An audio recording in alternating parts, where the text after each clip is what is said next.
I'm Ariana Grande. Hi, I'm Cynthia Erivo. And you're listening to the Broadway Podcast Network. Visit bpn.fm to discover more.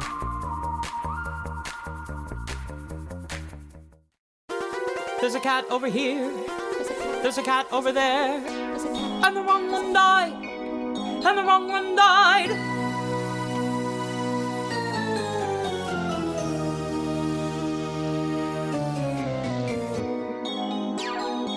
Welcome to The Wrong Cat Died, the podcast breakdown of the catastrophe. I'm your host, Mike Abrams, and today we have an amazing guest. You may have seen her on Broadway in Charlie and the Chocolate Factory or Finding Neverland, or you might know her from her role as Celia on ABC's new sitcom Call Your Mother. But she's here today because I have been told she has an incredible tie to Cats the Musical due to an infamous audition. So welcome, Emma Caymares, and thank you for joining me.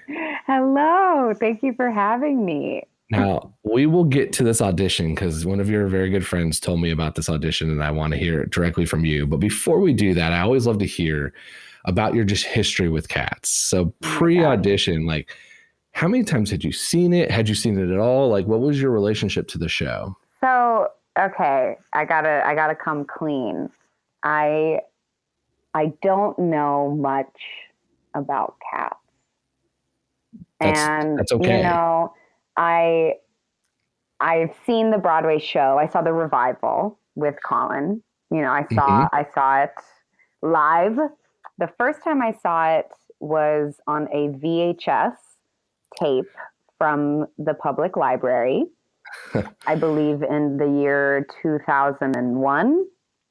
It was for middle school. 3 years after the VHS came out.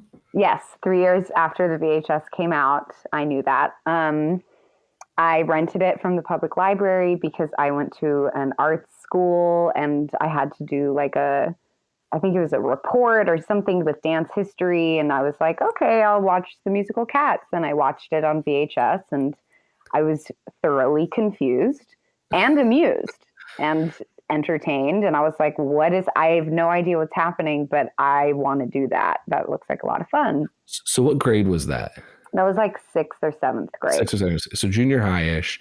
Junior high. So that's not like super young. I have a very big thing. I don't like that a lot of kids go see the show. I think it's too dark and scary for children. Yeah, but the VHS isn't that bad because it's more of a movie setting. It's not. Yeah, it was a movie. I just was a little confused. You know, it's the type of thing, like I watched Labyrinth when I was a kid and I was like, what the hell is going on? And then I watched it as an adult and I was like, oh, this is amazing. I feel like it's in the same vein. I mean. Of the cult, you know? It is. It's so interesting because I'm not a dancer, not a singer, not at all related to the Broadway community besides now because of this podcast. And so I never had that, like, go see the movie. I didn't know that there was a VHS until after I saw the revival and someone was like, oh, you should go watch that version. There's a 1998 DVD or VHS or wherever you can find, which is really what's up on YouTube. So it's like, you can just watch pieces of it on YouTube. And it was just so new to me. So every time I've heard you're not the first person that's done some like substitute teacher brought it in and showed it or junior high project, but that's just fascinating to me because that's just not at all what my junior high school would have asked. I went to an arts. I grew up in LA, you know. Yeah, I grew up in Indiana, so it's very different. So you saw that, and did you like? What was your take when you saw it? So you said you were confused, but I was so confused. Okay, so that's junior high you, and you've kind of like probably blocked it out for the rest of your life until when? I remember really enjoying it because I was a dancer. You know, I was a really serious dancer, still am, but now I'm acting more. But I was like, I want to do something like that. Like, that looks amazing. Like, I remember it making a good impression that I was like, whoa, what is this insanity? I want to be a cat. And then I kind of forgot about it, and then life happened. Boring, life. And then Cats popped up in my life again when I was in Finding Neverland.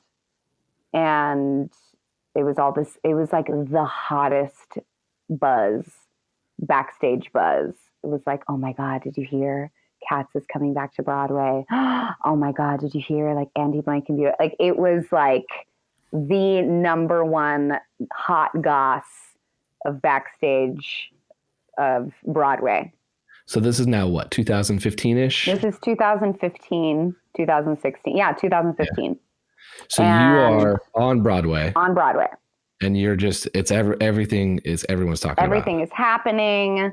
Broadway is happening. Cats is coming to town. We can't believe it. And I was like, I'm gonna be in this show. I was determined because Finding Neverland was my debut. I had done the workshop, the out of town run. And then we were like in the thick of the run when Cats was like starting to buzz about like people were starting to get auditions.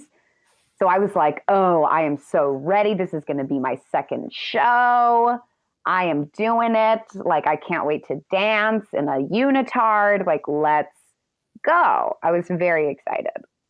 And then this is what leads to this infamous audition. So how did you land the audition? You know, my it's agent. Your agent. Okay. I know nothing about this world. So this is like, it's all well, foreign I'm to here me. to teach you. Yes. So so your agent lands you the audition. You're ready to go. Yeah, and I remember she landed me on the audition, and I was backstage, in like on stage left was where like the boys hung out in the backstage of Finding Neverland, and it was Colin and some of our other boys.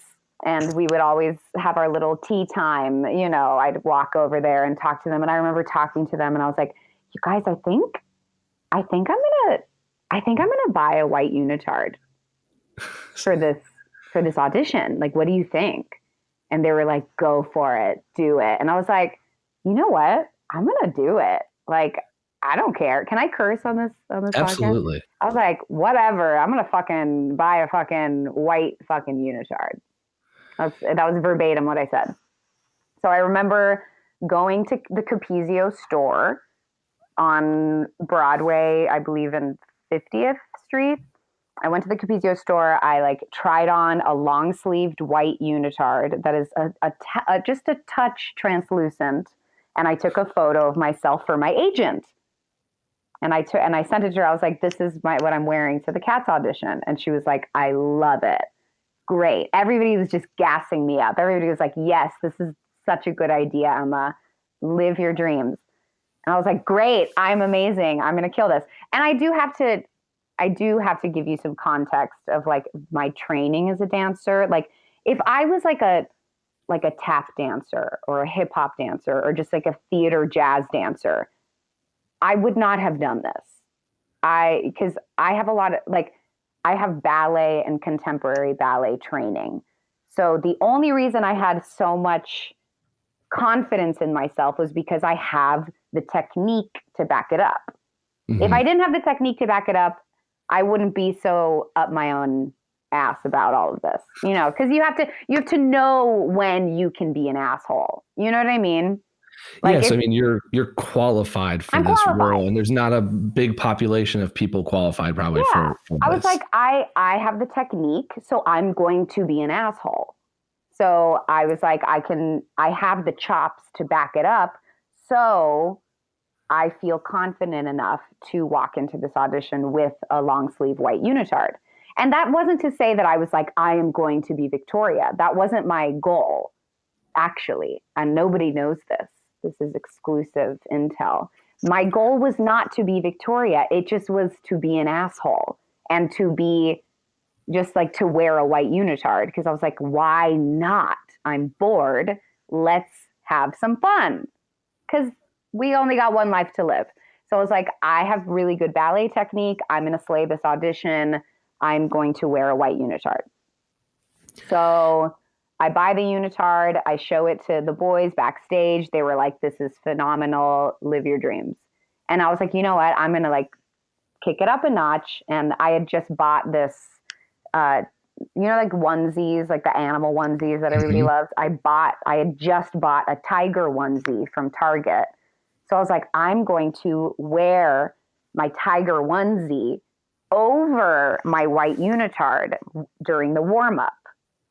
So I did that. So I walked into the audition room, because there was a warm up room and then like the real room where we went into audition. So I walked into the warm up room with a tiger onesie with the hood up with the ears and everything. And I just stood there and then I just slowly unzipped and revealed my white unitard. And what was the reaction? I had some friends in the room because I knew that I was going to know everybody. So people were just like laughing and shaking their head. And I just started warming up. And I was like, let's go. Let's do this.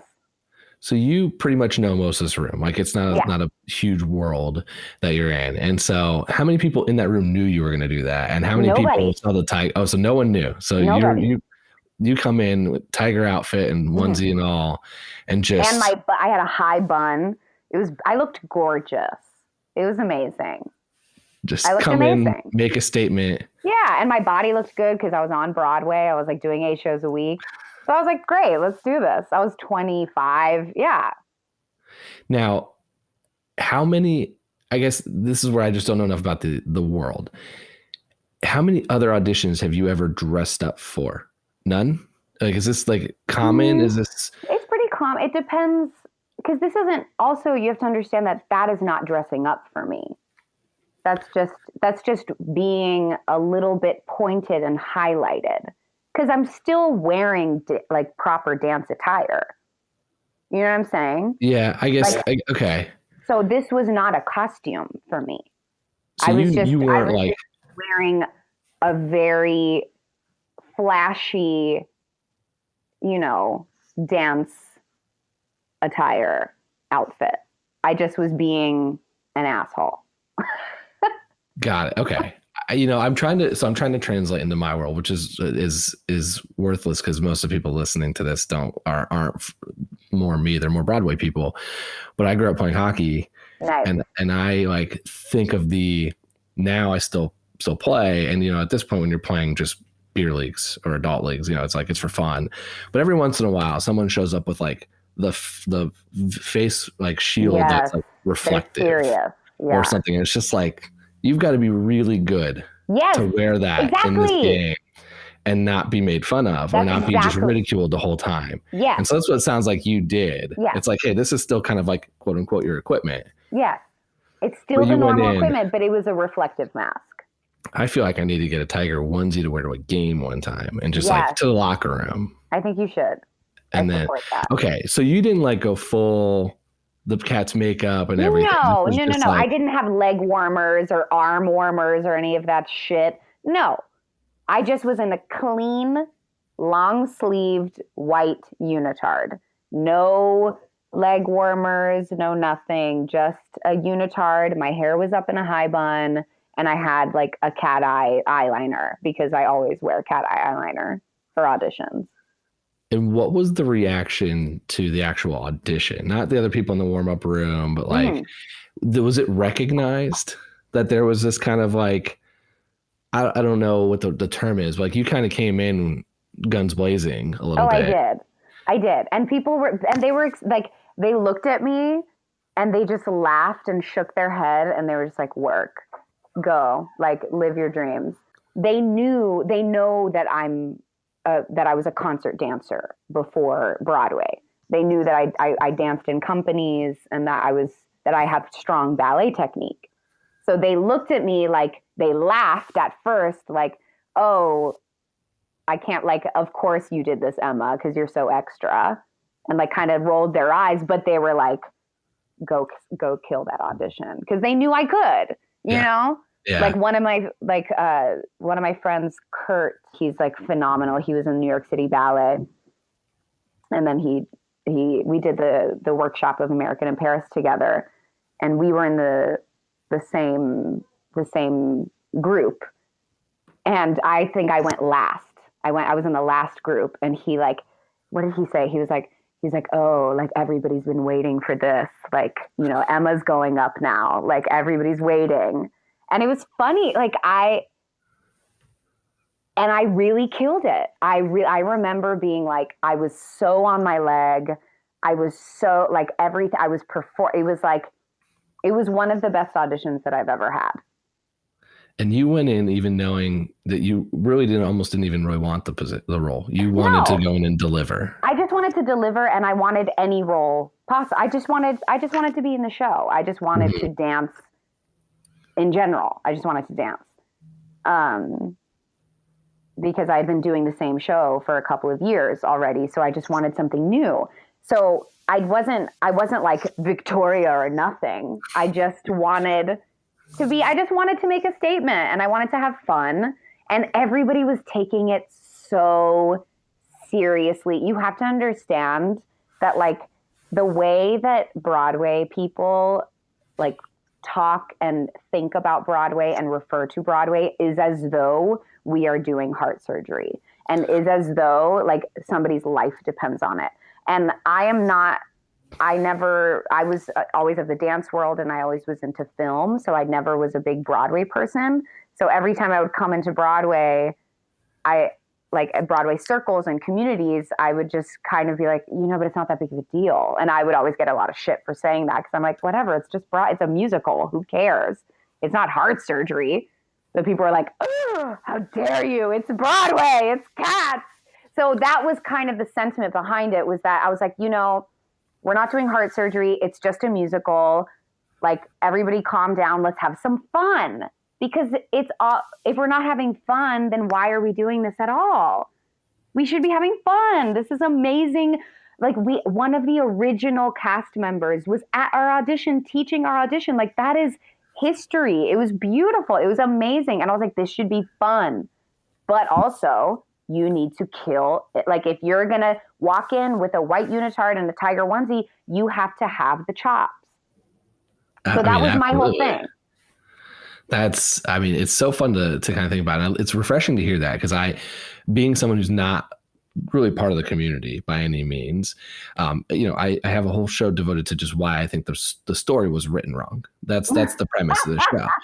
And it is like, I go, when I see, and living in New York, I see a lot of them now. I get to go, and I'm very grateful to be able to go see Broadway. But I usually walk out, I'm just like, oh, that was good, or that was good. It's not life or death. But because I don't know anything else about the rest. I was like, oh, that singing sounded great, or that dancing looked really hard. I can't do that. But I couldn't do the most basic of TikTok dances, let alone Broadway dancing. And so it's like, it is an interesting piece to hear, like, from you, that is like, it's fun. Let's have fun. Let's do that. Because I think you can see that in some of the shows I've seen, where you can tell the group is having fun. Yeah. And that was the whole point of me being, extra for that audition. So should I tell the rest of the story? Yeah, I want to hear the rest. Of course. So I, like, Kurt was like, oh, Emma's group is going up. Like, oh my God, everybody get ready. Like, Emma's going up. So I go up. I was like, wow, I really nailed that. That was amazing. I was so proud of myself. It was one of the best auditions I had ever had. I was like, wow, I really lived up to the white unitard. I patted myself on the back. I was so proud. Then I had to go to my theater to do my show that night. So that night, we're all getting ready. Everybody's talking about the audition. We get our 5 minutes to curtain. So, like, one person, they start getting callbacks. People start getting callbacks. And I was like, right before your show. Wow. Oh, during the show starting. You have to also understand that, like, life goes on, and Broadway's always happening, except for a pandemic. Yeah. But, because we're living in an anomalous time right now. I would just assume that a callback, like, that Broadway would know that there's hey. Oh, they don't care. 8 o'clock on most nights, they're probably going to be busy. Yeah, but they don't care, because it's always about what's coming next. That's the industry in general. It's like, what's next? So everybody's getting their callbacks, and I was like, oh, I'm so excited to get my callback. I was so confident. Like, I received a text from somebody in Bill T. Jones, the company, who went to college with me. We were in a dance conservatory together. I received a text from him that night being like, I heard about you in the Cats audition. I heard that you slayed it. Congrats. Like, that's how my audition went. that it was getting to the concert dance world. And I was receiving texts about like how, like, congrats, you booked it, basically. And I was like, oh, I'm amazing. I'm the best. And I'm funny. I was on cloud nine. So I'm waiting for my call back, which I was certain that I was going to get. And there's this one part, I think the show was starting, and every single one of the girls in my cast got a call back except for, and I was like, did you get a call back? Everybody's like, yeah, I got my call back. Yeah, I got my call back. And I text my agent. I was like, have you heard anything? Nothing. Sorry. Yeah, it's really weird. I thought I would hear something. Okay, cool. And there's this one part, like right before this one dance number, that I always stretch in the back of the stage, and like where people do crossovers. And I was stretching with like this beautiful costume, and it was a beautiful moment. And I was fully crying. I fully cried. I was so sad. I was crying over my legs, stretching, about to go do a happy dance number in Finding Neverland. And because I couldn't believe it. I couldn't believe that I didn't get a call back. And they, like, I think they said, what did he say? Like, the only feedback was, we just weren't into her. Which is, not helpful. Isn't that amazing? We just weren't into her. I was like, oh, okay, cool, great. They weren't into me. Okay, fine. Yeah. What a world. It was. I was just so bamboozled. I was bamboozled because I was so sure. I was just, I thought that I was Sylvie Guillem, who's like my favorite incredible prima ballerina. I was sure that I got it. So cut to like a month later, everybody booked, like they had all booked Cats. They were starting the workshop. My friends were all in it. I was like super jealous, but I was like, whatever, I don't care. Fuck you. Cats is stupid anyway. It's Jellicle, whatever. Who cares? And then I got an audition for Charlie and the Chocolate Factory. And then I booked Veruca Salt. Yeah. And it conflicted with Cats. So the moral of the story is, always know who you are. Because they didn't want a personality like mine. They wanted something different. Because I came in there, who knows? Who knows? It doesn't matter. What matters is that I stayed true to myself, because I am an idiot and I love making people laugh and being extra. So I stayed true to myself, and I didn't get the job that I thought that I wanted. But because I stayed true to myself, and I still put that same fervor and that same extremity into my audition for Charlie and the Chocolate Factory, I ended up booking a principal role that I got to create in pointe shoes, and I got to live my ballet dreams. Which I think my next question was going to be, which I think you just answered, was, would you do anything differently? And No. It's clear no. No. Go right back in, maybe not, a cat onesie instead of a tiger onesie next time. Yeah, next time I'm going to paint my face.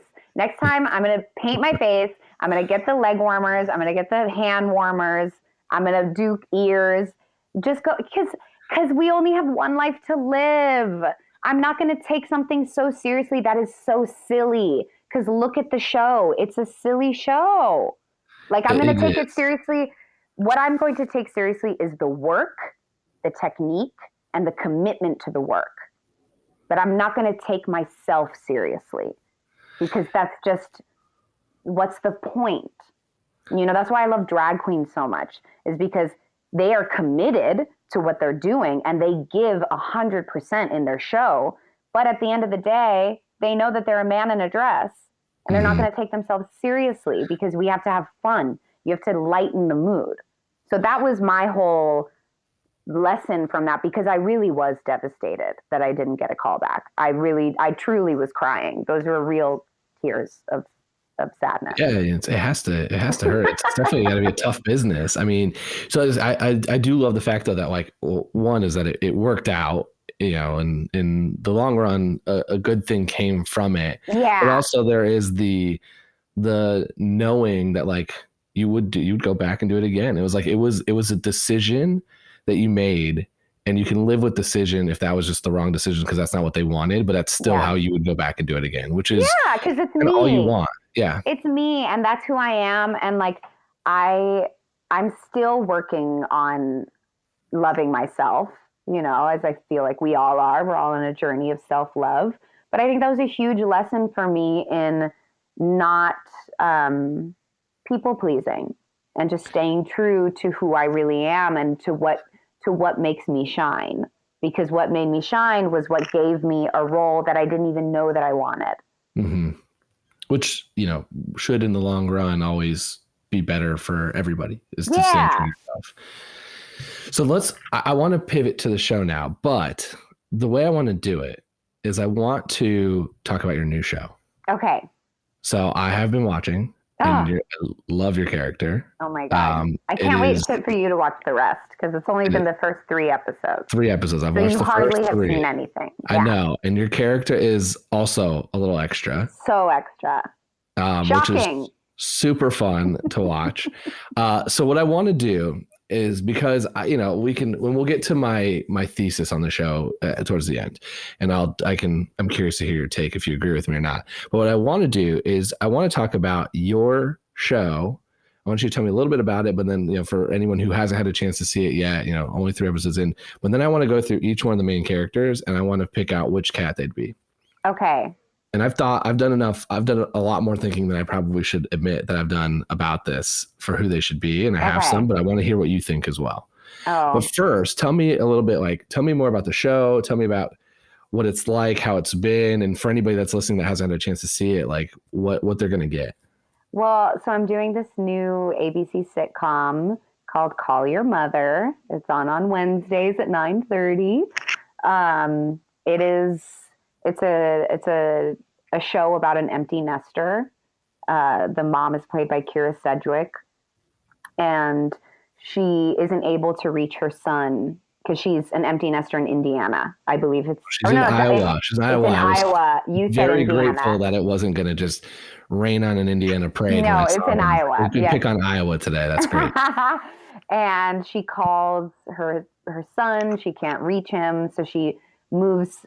Or she goes to LA spontaneously without telling him, and then ends up staying in LA because she wants to keep her family together because the dad died when the kids were young. So I play her son's girlfriend, who's like a social media influencer. She's basically like an alien to Jean's character, to Kira Sedgwick's character. So she's like the opposite of Jean. She's Latina. She's a social media influencer. She's very outspoken. She's very opinionated. She's very honest. She's very blunt. She knows what she wants. She's a businesswoman. She's very clear. So they kind of butt heads. Mm-hmm. And it's fun. You know, it's a really light show. It's for everyone. I think the appeal for the show today, in this day and age, and what's happening in our world, is just to bring lightness and joy and laughter and just kind of an escape to everyday life. Because also the show is set in post-quarantine. Yeah, and even calls to that a little bit. Mm-hmm. I noticed that the last episode was called Quarantine. I think it was like it was kind of pulling off of that. I also do appreciate that there are a wide variety of characters, which means that there's probably someone in the cast that is relatable to most personalities. There's so many people in the cast that you can relate to, and from different walks of life. Like my favorite, I shouldn't say my favorite, but I'm honest.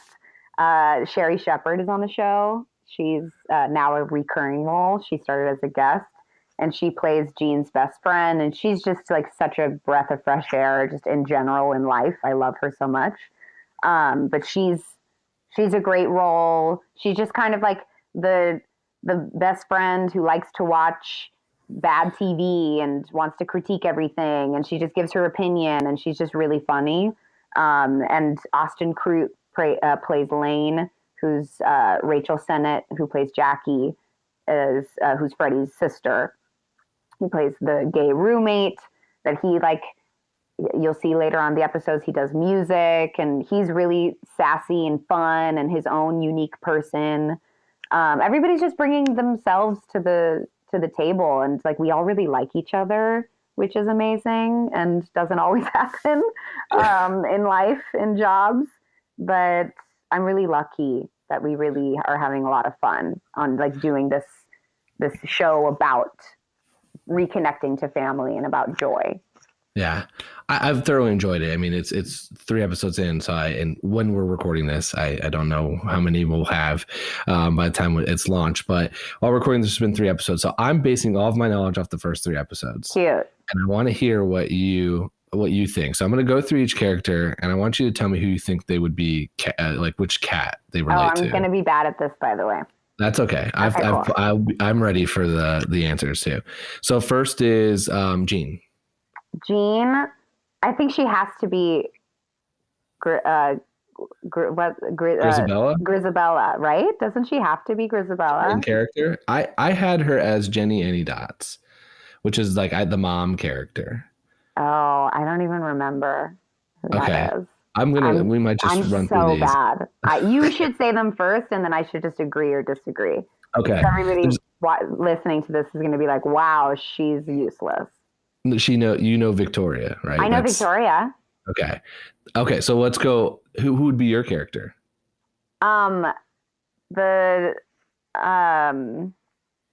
It's the two like sexy cats who sing the duet. Demeter and Bomb. Demeter. I think that Celia would be Demeter. Ooh, that's a good. Okay, I actually thought you'd be Victoria. But Victoria is too innocent and pure for Celia. So I actually have that written too. So I agree with you there.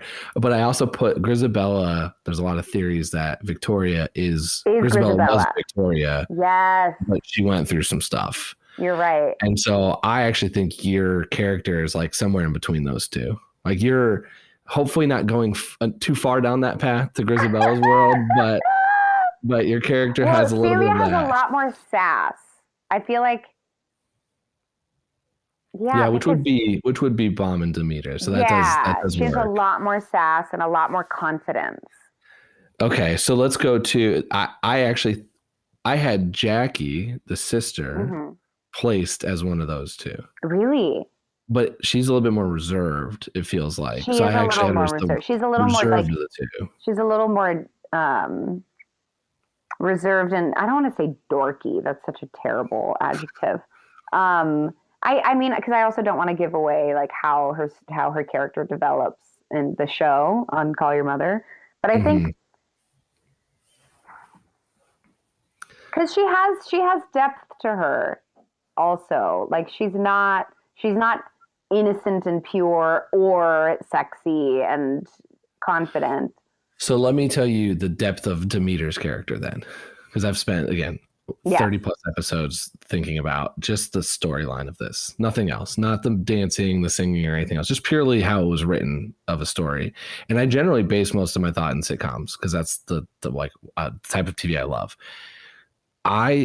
Demeter's character is in theory, in some versions of this, in an abusive relationship with one of the other cats. Yeah. And so there's a lot of depth to that character that doesn't get as much visibility into there. So that's kind of how I had. Rum Tugger is the whole.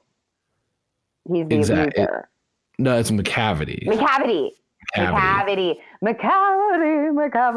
It's all coming screaming back to me. Yeah, the VHS is rewinding into your mind. I also did see it on Broadway.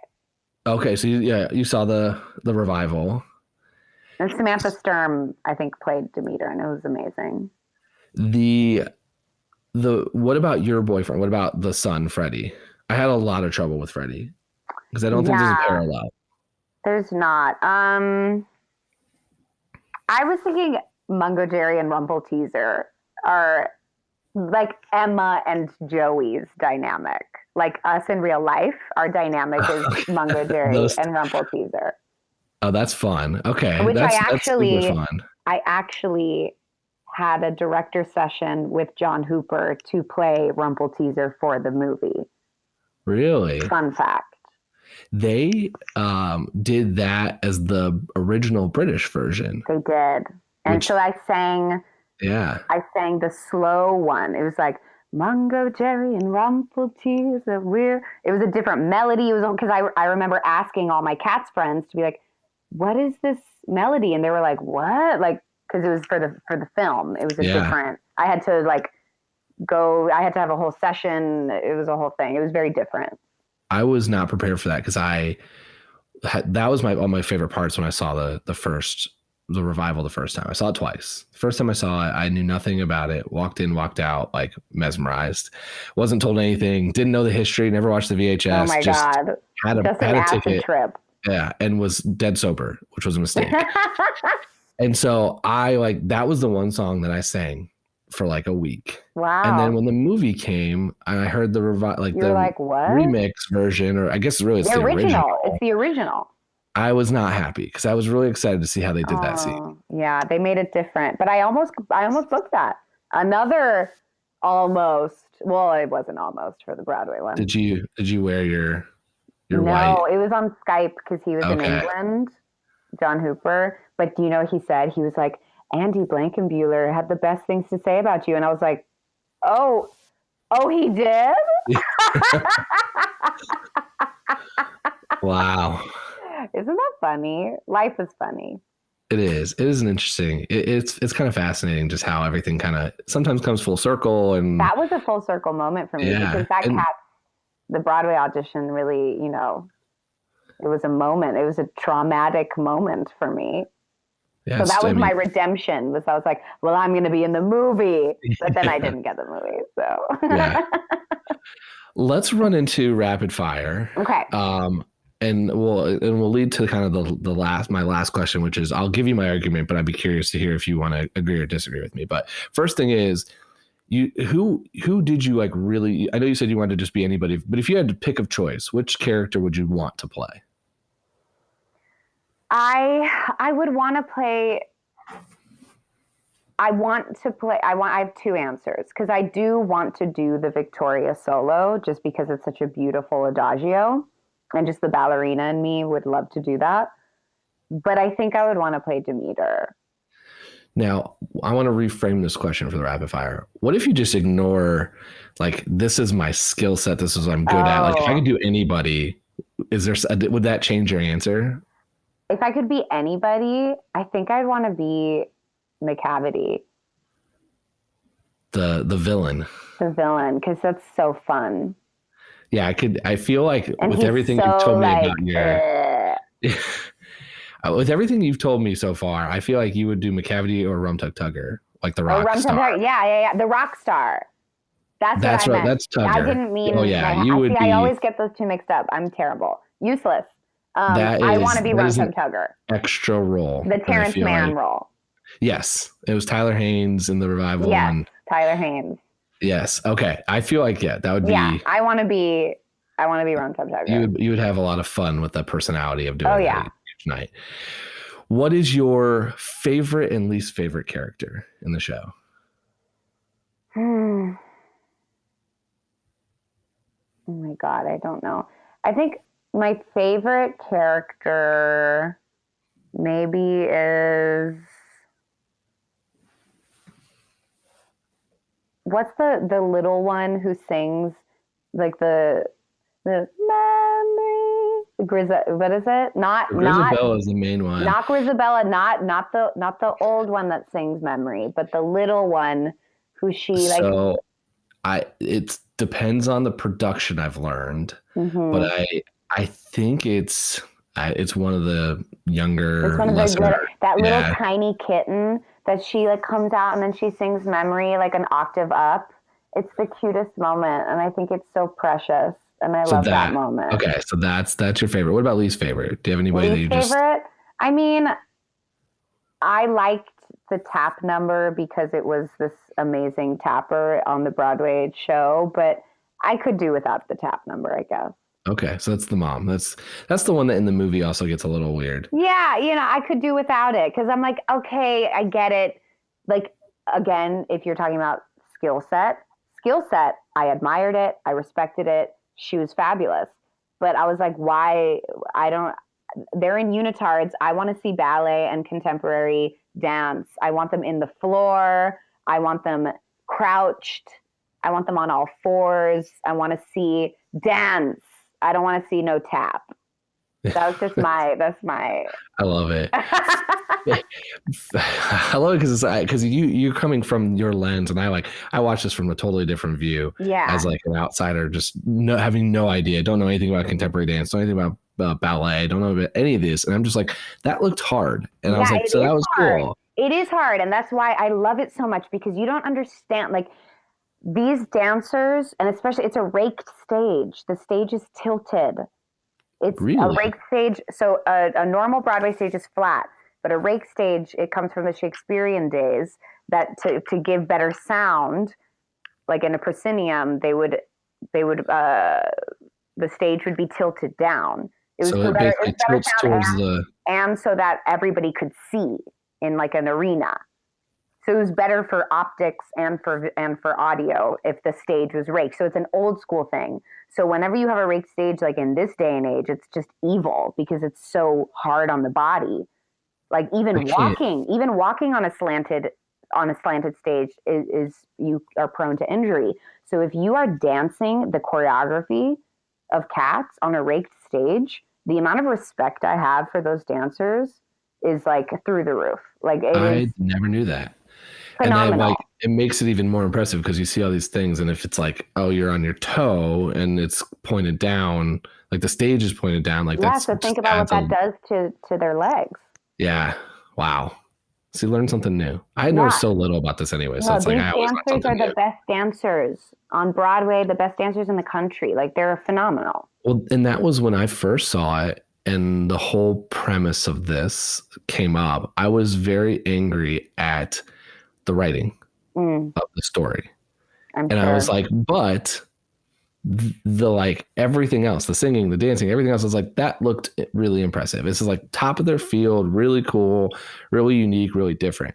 But I was like, but the story has some flaws.